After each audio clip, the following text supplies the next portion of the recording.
Saudamos então os amigos do Oração Ação. E lembramos que fazemos os nossos estudos sobre saúde espiritual com Chico e Emmanuel, hoje enfrentando esses dilemas da atuação espiritual, da cura espiritual.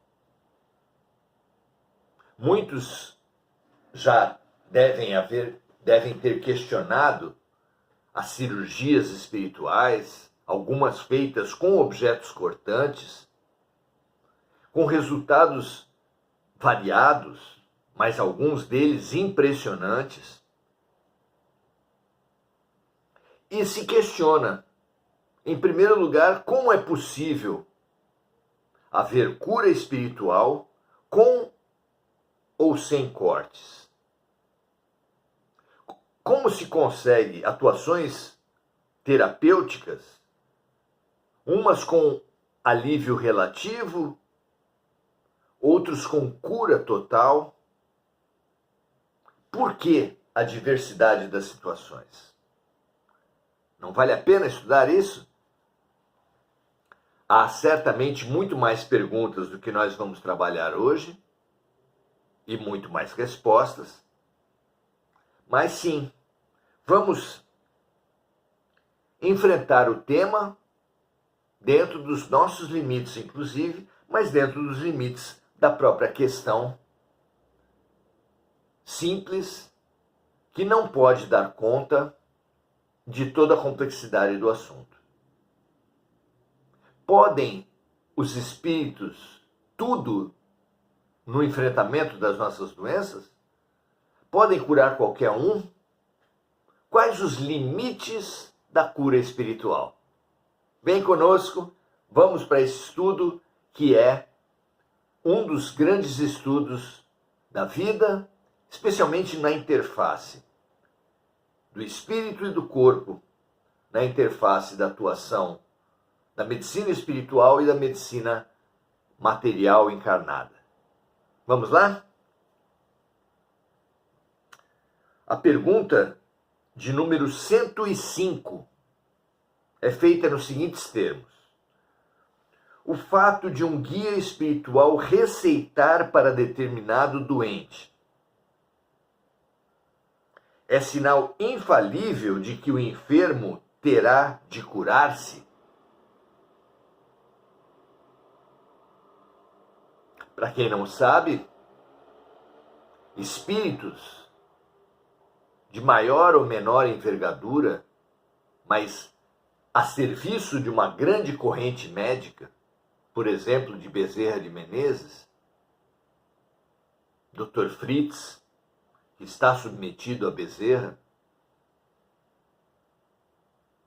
fazem atendimentos aos milhares, em centenas ou milhares de centros espalhados por todo o país.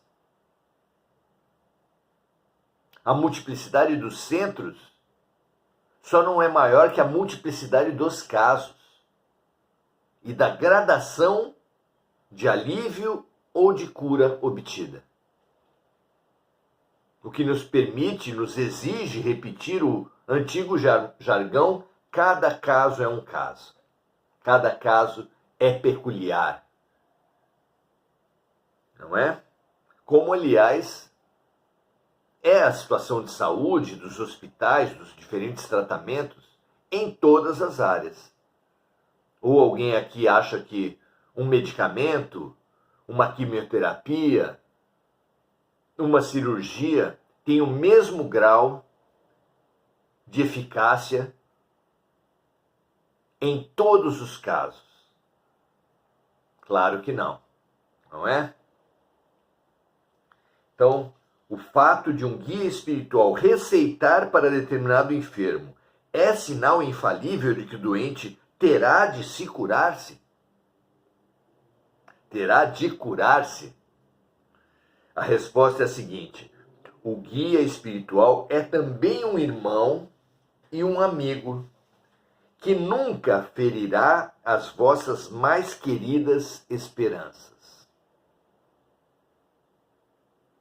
Infelizmente, há profissionais de saúde na Terra que atacam, assassinam as esperanças dos doentes, prognosticando tempo de vida, incurabilidades totais,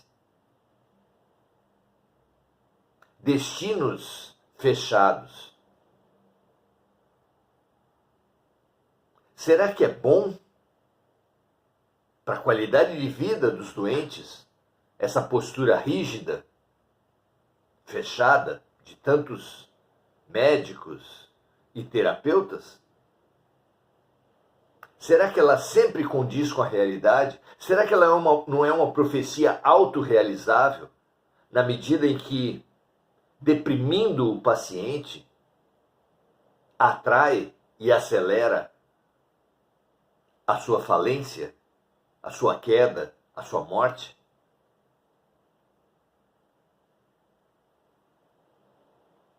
Isso porque, é claro, todos iremos morrer. Mas deveria ser claro para todos nós, profissionais e pacientes, que a hora, o dia da passagem de cada um só a Deus pertence. Vamos lá.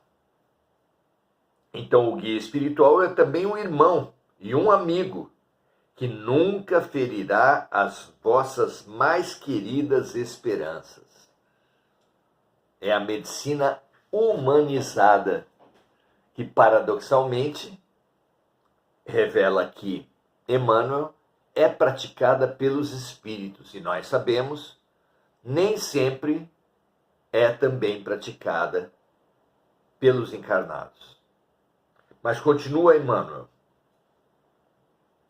aconselhando o uso de uma substância medicamentosa, alvitrando essa ou aquela providência.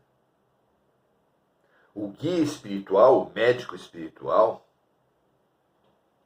cooperará para as melhoras de um enfermo e, se possível, para o pleno restabelecimento de sua saúde física. Mas não poderá modificar a lei das provações ou os desígnios supremos dos planos superiores, na hipótese da desencarnação. Porque dentro da lei somente Deus, seu Criador, pode dispensar. Vamos então parte por parte. O guia espiritual, os médicos espirituais, não podem ser idolatrados, não devem ser cultuados, porque eles são parte de um sistema de saúde. Brincando, podemos dizer, de um SUS espiritual. Então, o guia espiritual é também um irmão e um amigo, com a particularidade de que ele nunca fere as nossas esperanças, de que ele sempre respeita os nossos sentimentos, de que, concebendo e atuando muito mais na integralidade do ser, enxergando essa integralidade do ser, não se permite, no uso de sua autoridade, do seu conhecimento, dos seus recursos, promover a piora do paciente, com previsões arrogantes, desígnios fechados, posições orgulhosas e radicais. Aconselhando o uso de uma substância medicamentosa, alvitrando essa ou aquela providência, o médico espiritual cooperará para as melhoras de um enfermo e, se possível, para o pleno restabelecimento de sua saúde física, Lembramos aqui Jesus que falava: vinde a mim todos vós que estáis sobrecarregados, porque eu vos aliviarei. Todo aquele, absolutamente todo aquele que for a Jesus, o que é ir a Jesus? É elevar a sua vibração e depositar o seu pedido, a sua situação, com humildade, com aceitação, nos pés do Mestre. Então, todo aquele que for a Jesus com aceitação de humildade, com atitude de humildade e aceitação, será, no mínimo, aliviado.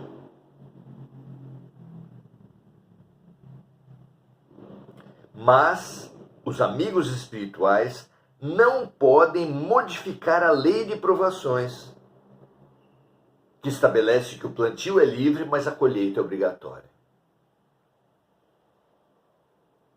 Quem plantou precisa colher, até para adquirir a responsabilidade. O que é responsabilidade?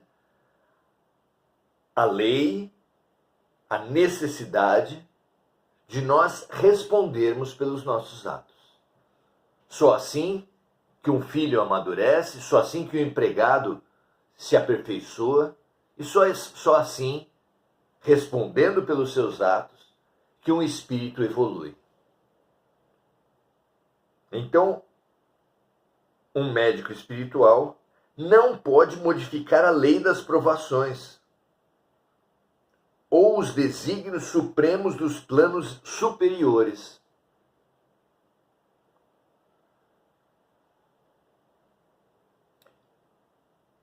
Quanto mais alto é o espírito, quanto mais elevado, mais próximo da verdade, porque a verdade, para ser alcançada, ela exige uma perspectiva ampla, em termos de tempo, em termos de espaço, em termos de profundidade, de forma que o médico espiritual elevado alcança nossos pensamentos, sentimentos, palavras e ações, para poder atuar no nosso bem-estar físico, psicológico, social e espiritual.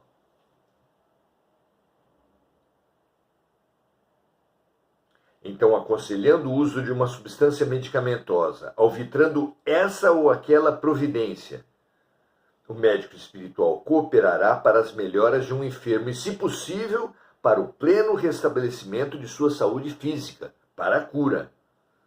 Mas não poderá modificar a lei das provações ou os desígnios supremos dos planos superiores, na hipótese da desencarnação.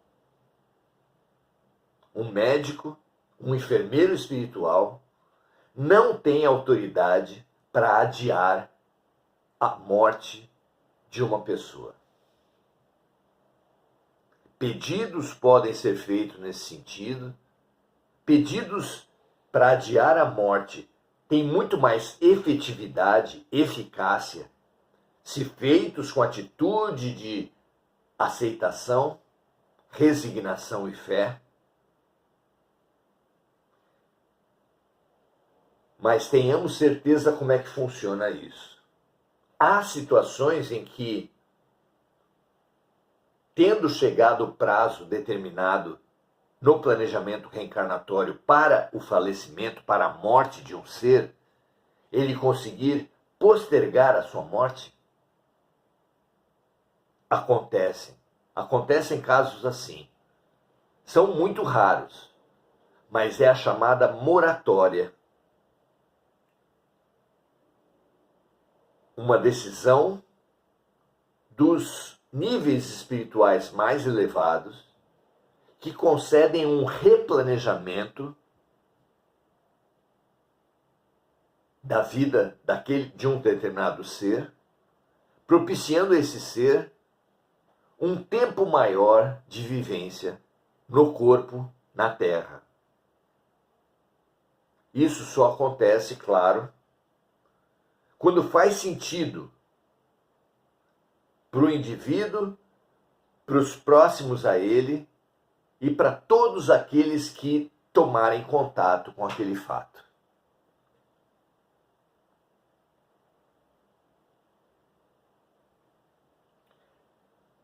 Porque dentro da lei, somente Deus, o Criador, pode decidir. São espíritos muito elevados, em conexão com o próprio Criador, aqueles responsáveis por decisões como essas, de replanejar a reencarnação de uma pessoa, dando-lhe mais anos de vida. Somente Deus, o Criador, pode deliberar, pode decidir, pode dispensar provisoriamente sobre vida e morte. Que nenhum de nós jamais queira deliberar sobre isso. Postergar a vida, pedir para postergar a vida com desespero, com impaciência, não ajuda. Da mesma forma, querer acelerar a passagem, acelerar a morte, ajuda menos ainda. Como exemplo dos efeitos maléficos do desespero, André Luiz relata um caso que explica diversos outros, que são conhecidos de diversas formas, mas que produzem uma melhora aparente antes da morte. Porque em tantos casos, um moribundo, uma pessoa às portas da morte, obtém uma melhora para depois falecer imediatamente. E ele explica da seguinte forma: um ser está às portas da morte, num hospital, numa casa, e se vê cercado de amigos e parentes desesperados, pedindo desequilibradamente a manutenção daquele ser no corpo. Descreve André Luiz que, do ponto de vista espiritual, a visão é de um ser envolvido, preso num emaranhado de energias, já que cada pensamento produz um fio, um cordão, a criatura fica aprisionada, encasulada. Parece mesmo um casulo, que assim como um casulo aprisiona uma borboleta, o casulo formado pelos fios dos pensamentos dos seus amigos, amores, entes queridos, em desequilíbrio, aprisiona aquele espírito que já enfrenta a sua hora de partida e que fica retido no corpo por causa do desequilíbrio dos seus afetos. O que acontece então? Os socorristas, encarnados de promoverem o desligamento daquele espírito,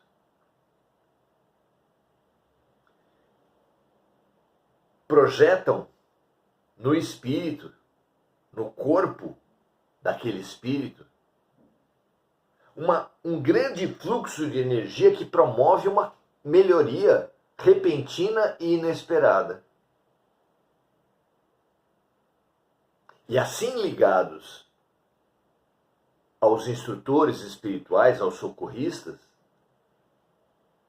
o espírito do moribundo repentinamente melhorado consola os seus amores, diz que já está bem melhor, acusa, aponta o desespero, o desequilíbrio, o esgotamento daqueles que estão à sua volta, os estimula a irem descansar, e aí sim, quando mais distanciados do enfermo, do moribundo, os socorristas, encarregados de promover o desligamento daquele espírito, enfraquecidos os laços pelo distanciamento dos desesperados, cortam esses laços, promovendo o que de melhor pode acontecer com aquele espírito, que é o desenlace, a passagem, a morte.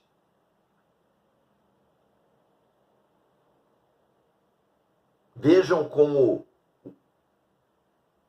o apego travestido de amor atrapalha em vez de ajudar. Vejam como a informação e a consciência de um processo da vida e da morte ajudam os nossos enfermos. Alguém pode perguntar: então não devemos orar por um ente querido que está à beira da morte? Claro que sim. Claro que sim. Mas como orar? Pedindo o quê? Essa é a questão.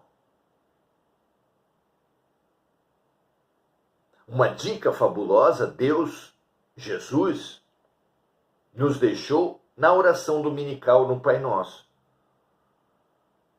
Que em todas as vezes que nos depararmos com alguém muito doente, imaginemos um grande influxo de energia partindo da natureza, passando e multiplicando-se em nosso coração e recebendo o influxo do alto, gerando uma imensa massa de luz e de energia que possa ser projetada, sim, sobre o doente.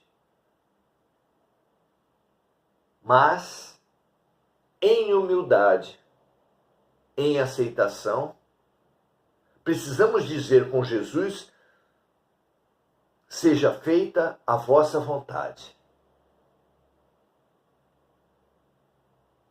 Não é assim? Muito felizes por estarmos juntos, por aprendermos juntos. Que esse vídeo de hoje nos ajude a entender que as correntes médicas têm como limite a lei das provas e expiações, a lei de ação e reação, a necessidade de um bem profundo e não apenas de um bem físico, porque o mal físico, a doença física, está sempre a serviço de um bem espiritual. E claro, nenhum médico espiritual pode ignorar as necessidades profundas de cada ser. É fundamental compreendermos essa limitação das correntes médicas do espaço, frente à lei de expiação e provas, frente à lei de causa e efeito, frente à lei do bem profundo que rege a ação de todos os espíritos realmente elevados. E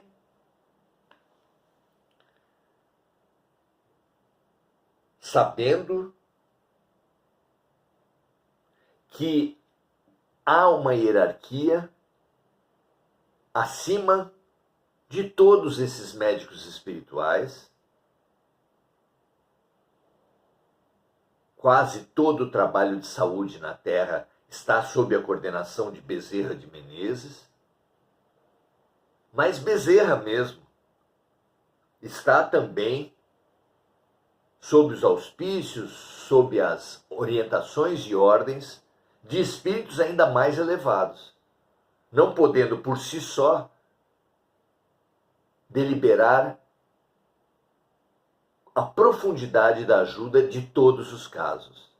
Há casos em que o próprio Bezerra precisa consultar e submeter-se às determinações de ordem superior. Então, as leis servem para todos e a atuação dos médicos espirituais não é apenas limitada pela lei de causa e efeito, pelo benefício profundo dos pacientes, mas também é limitada pelas hierarquias superiores, a quem os médicos espirituais precisam recorrer para dar os limites e as possibilidades do seu auxílio espiritual. Aprendamos a pedir, não pelo seja feita a minha vontade, por sermos muito pequenos, mas como crianças confiantes no seu pai e na sua mãe, digamos com Jesus, seja feita a vossa vontade, assim na matéria como no espírito, assim na terra como no céu. Paz e bem a todos, ótimo final de semana. Amanhã, sábado, estaremos aqui às 18 horas e no domingo às 17h30 no curso Jesus e a Criança. Venha conosco, dissemine o bem, compartilhe esses vídeos. Ajudemos no milagre eterno da multiplicação dos pães e dos remédios. Grande abraço, até a próxima.